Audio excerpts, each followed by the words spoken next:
Welcome back to another episode of Play by Play presented by Win or Lose Sports. This episode is the Monday morning reaction to Week 1, Dallas Cowboys. We're going to be talking about the Cowboys and how they looked against the Cleveland Browns yesterday. So we're going to dive right into that. Remember to follow us on all social media at Win or Lose Show and visit us online at winorloseshow.com. So yesterday, the Cowboys defeated the Cleveland Browns, as we all know, on the heels of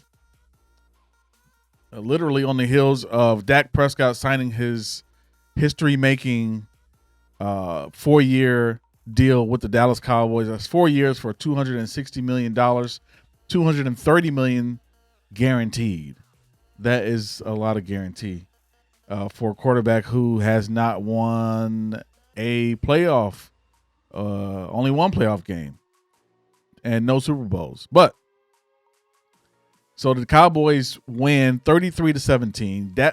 Dak Prescott passes for 179 yards, 19 for 32, one touchdown, no interceptions. That's huge.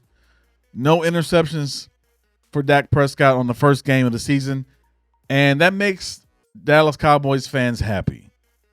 Another thing that makes Dallas Cowboys fans happy is the way that Dak Prescott played throughout the whole game. First of all, like I mentioned, no interceptions. He looked great in the pocket. He didn't look rattled at all.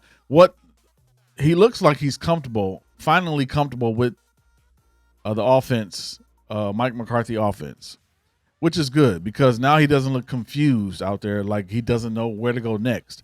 When you look at the first touchdown pass that he threw to Brandon Cooks, obviously Cleveland came with a all-out blitz, and Dak recognized the blitz beforehand, changed the protection at the line, and probably didn't get the protection that he needed or wanted at the time, but he adjusted and threw the ball to Brandon Cooks, who was wide open because of the blitz, and obviously a touchdown pass. And he didn't look, most of the time, like in the previous seasons, he would look rattled as far as when we're up and the Cowboys are up and trying to maintain a lead and trying not to turn over the ball. This is something that he actually did yesterday. Didn't turn over the ball. Didn't look like he didn't know where to go next, and that made the whole offense comfortable. Even though Ezekiel Elliott, who had I think 40 yards for 10 rushes, one touchdown, he didn't get many touches, but the touches that he did get, he looked good on the field. And I think because of the way Dak played, Ezekiel was comfortable on the field. Because of the way that Dak played, CeeDee Lamb was comfortable on the field. So Dak being confident and comfortable on the field helps his teammates feel confident and comfortable. CeeDee Lamb is probably the best receiver in the league right now, besides Jefferson for the Vikings. But he still needs a quarterback that's going to be confident in the way that he plays, so that CeeDee Lamb can be comfortable knowing that he's going to get the ball, and when he throws the ball, you're going to be comfortable enough to catch the ball. Now, every throw that Dak threw yesterday was not a great throw. They still have some early season kinks to work out, which that's every team.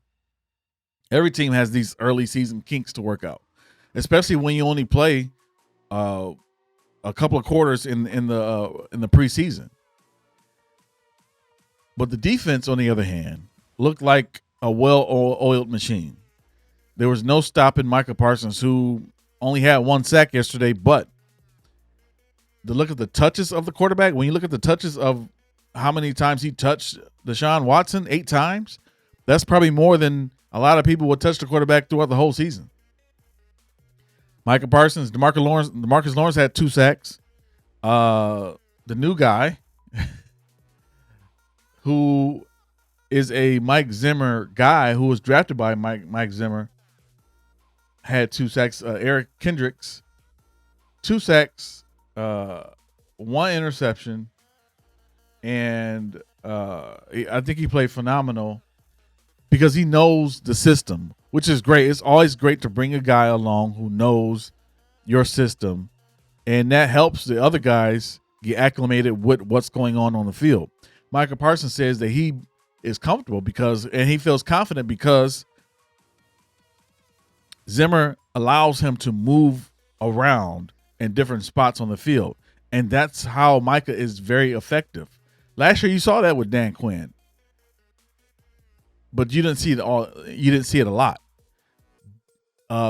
2 years ago, you saw it a lot with Micah Parsons being in different spots. I think last year Dan Quinn tried to limit Micah Parsons because I think he did have a little injury.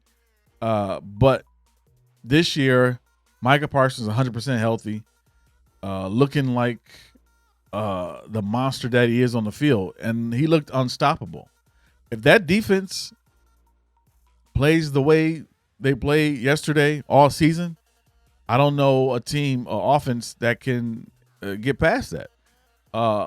Another thing, when you look at the DBs, of course, we all know it's sad that Bland cannot play for another 3 or 4 weeks because of the injury, foot injury. But Trayvon Diggs looked great. He covered. He got the interception. He looked healthy. He is a Richard Sherman type of defensive back, which a lot of receivers aren't happy with because he can cover a lot with long arms and the jumping ability that he has. So I just want to see the overall team, offense and defense, looked great. Special teams look great. The kick return by Turpin was great, and it was a key in holding the lead. It was 20-3 at the time, and he with the kick return 27-3. So that put a stamp of approval for the Dallas Cowboys to capitalize on this game. Again, in the fourth quarter, everyone looked poised. Everyone looked confident. No letting up. And that's what the Cowboys fans love to see, is a Cowboys team that's confident out there, who's going to win the game and capitalize on all the mistakes of the other team. They made Deshaun Watson look like he didn't belong in the pros. It looked like they made him look like he was confused out there, even though he might have been confused because of how the defense is. And that's all credit to Mike Zimmer and how he has rallied this defense into playing the way they played yesterday. And a lot of people, even including myself, thought after Dan Quinn left that we had no chance of being a dominant defense that we were over the last 3 or 4 years. But Mike Zimmer is a defensive coach, and I think they did a great job at dominating the game and holding the Cleveland Browns to only 17 points. It could have been even better. One thing I have to say that's negative is Mike McCarthy is still. I mean, he did great. He's a great play caller. He called plays last year, and he's calling plays now this year. One thing that I have to say is that his time management is still questionable. Because when you look at the end of the first half, when it was time to kick the field goal, 6-yard field goal, the play clock expired, and that has to do with the person who calls in the plays. He was not ready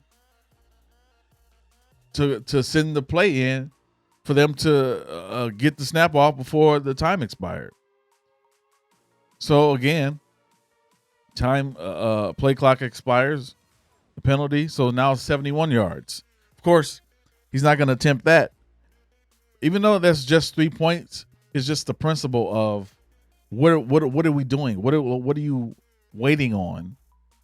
Or what are you focusing on besides calling plays? Because that's your job as the play caller. Even though you are the head coach, but play calling is what you're doing. That's you took on that job. So that's something that we don't want to see is mistakes like that. When you let the play clock expire, so we miss a chance of getting a 3 points before the half is over.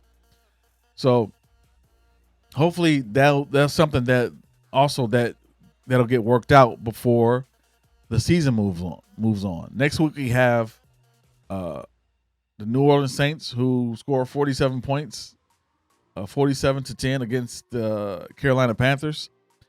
I'm not saying that the Cowboys should be afraid of them, but they should be ready to face an offense like that.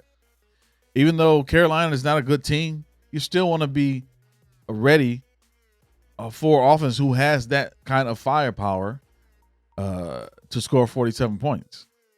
And I believe our defense will be ready. Mike Zimmer is a hard-nosed coach, which I believe he should be the head coach of the Dallas Cowboys. He's a former coach of the Dallas Cowboys, but I think he should be the head coach of the Dallas Cowboys because that is the attitude and the personality that the Dallas Cowboys need moving forward. I really don't care what kind of record we have this year. I think we got to win. We have to win in the playoffs. I don't care how successful we are. We have to win in the playoffs. I don't care what kind of awards we get in the regular season. We have to win in the playoffs. Mike McCarthy has to prove that he is a winning coach in the playoffs. Dak Prescott has to prove that he is a winning quarterback in the playoffs. The defense has to prove that we can win in the playoffs. Last year, our defense looked terrible in the playoffs. We looked like we didn't know what was going on with Jordan Love and the Green Bay Packers last year in the playoffs. So I'm not getting excited over a win over the Cleveland Browns in the first game in the first week of the NFL season. But I'm happy to know that we have things moving in the right direction. Our coach is moving in the right direction. Our defense looks phenomenal, and it's going in the right direction. Dak looks great, and he's moving in the right direction. Ezekiel Elliott looks healthy, and he's moving in the right direction. He only had 40 yards, only 10 carries, but 4 yards a carry.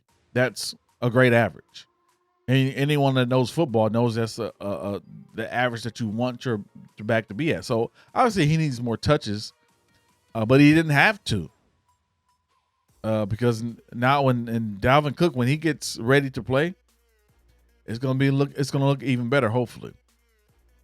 And hopefully in a few weeks when Deron Bland comes back, our defense will look even better.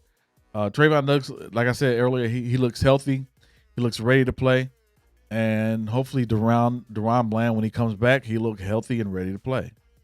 I'm proud of what the Cowboys did and accomplished as a fan. I'm happy of what they did yesterday. I'll be even happier to know when they win against the Saints next week in Dallas, home opener. We'll see how that goes.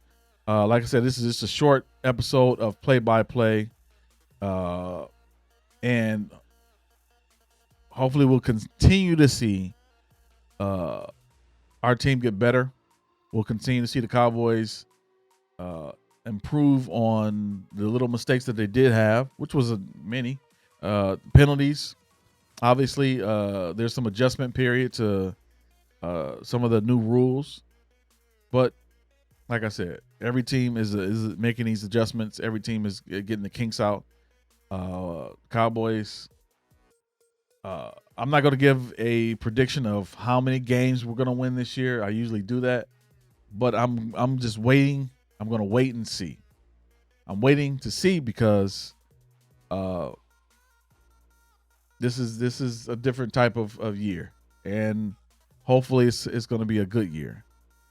So I just want to say that. And thanks for tuning in to this bonus episode, weekly recap, week 1 for the Dallas Cowboys. Tune in next week for another recap. But tune in later this week for another episode of Play by Play. I'll have a guest on. So thanks for watching. Make sure you subscribe on all of your podcast platforms, iHeartRadio, Apple Podcasts, Spotify, YouTube, and wherever you find them. And follow us on all social media at Win or Lose. Make sure you visit our website, winorloseshow.com. Thanks for watching, and we'll see you next time.